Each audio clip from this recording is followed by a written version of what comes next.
네, 관련 소식 뉴스 분석으로 이어가겠습니다. 오늘은 정치부 최석호 기자가 나와 있습니다. 최 기자, 오늘은 어떤 뉴스 분석 키워드를 가지고 나오셨습니까? 네, 오늘의 키워드는 건설과 파괴입니다. 네, 이명박 전 대통령이 오늘 기자회견에서 한 말이어서 하루 종일 화제가 됐던 단어인 것 같은데요.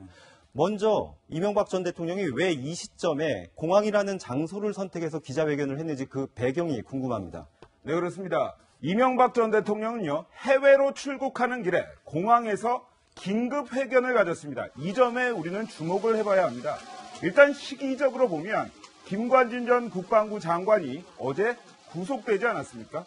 결국 수사의 칼날이 자신을 향한다는 것을 확실히 느낀 것으로 보입니다. 더 이상 입장 발표를 미뤘다가는 잘못을 인정한다는 느낌을 줄 수 있는데요. 특히나 공항을 택한 것은 내가 얼마나 억울하면 해외로 나가는 길에 여기서 입장 발표를 하겠냐, 상당히 억울함을 표한 것으로 볼 수 있겠습니다. 네, 저희가 앞서 리포트로 소개를 해드렸지만 문재인 정부의 적폐청산 작업에 대해서는 아주 날선 비난을 했습니다. 오늘 메시지의 핵심은 무엇이라고 생각하십니까? 네, 그렇습니다. 먼저 누구에게 보내는 메시지인지 이명박 전 대통령의 발언 들어보시겠습니다. 한 국가를 건설하고 번영하는 것은 매우 어렵습니다. 쉽지 않습니다. 그러나 파괴하고 쇠퇴시키는 것은 쉽습니다. 시간이 오래 걸리지 않습니다. 네, 가장 주목해야 하는 단어, 건설과 번영, 그리고 파괴와 쇠퇴라는 단어입니다. 왜 이런 얘기를 했냐? 보수층을 건설 세력으로, 그리고 문재인 정부를 파괴 세력으로 규정한 것으로 보이는데요.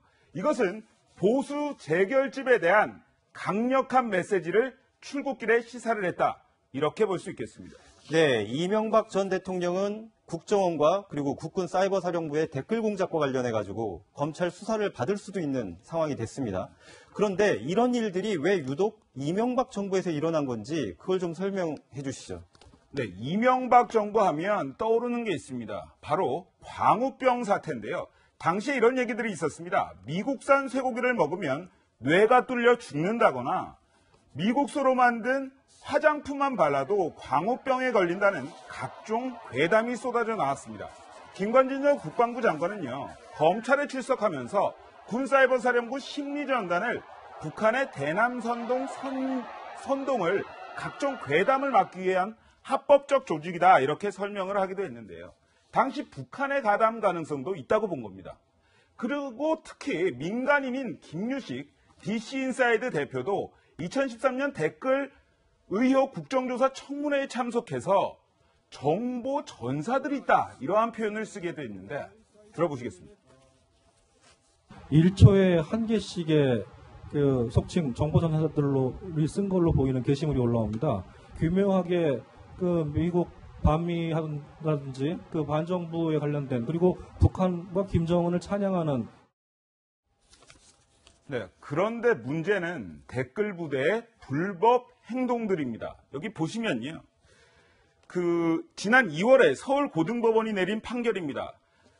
이명박 전 대통령 등 특정 정치인을 지지하고 문재인 대통령, 그리고 박원순 서울시장 등 야당 정치인을 비난했던 것, 그리고 국정홍보, FTA 등 이러한 사업을 지지하는 것을 아주 조직적으로 댓글을 형성했다는 것에 대해서 유죄 판결을 내리기도 했습니다. 네, 이명박 전 대통령 오늘 바레인으로 출국해서 나흘 뒤면 이제 귀국을 하는데, 그러면 검찰 수사, 그리고 이에 대한 이명박 전 대통령의 대응, 어떻게 예측을 할 수 있을까요? 네, 핵심은 군사이버사령부의 불법적 행동을 이명박 전 대통령이 알았는지, 그리고 직접 지시를 했는지입니다. 검찰은요, 어제 구속된 김관진 장관의 신병을 확보했기 때문에 오늘 출국한 이명박 전 대통령과의 연관성 여부를 가리는데 수사력을 집중할 방침입니다. 그런데 여기에서 문제가 있습니다. 내년 6월이 지방선거입니다. 검찰이 수사를 계속 해야겠지만 이 지방선거 6개월 전에, 보통 선거 6개월 전에는 수사를 하면 정치 개입이다, 이러한 이야기가 나올 수 있거든요. 하기 때문에 사실상 수사가 힘든 것 아니냐, 이러한 이야기가 나옵니다.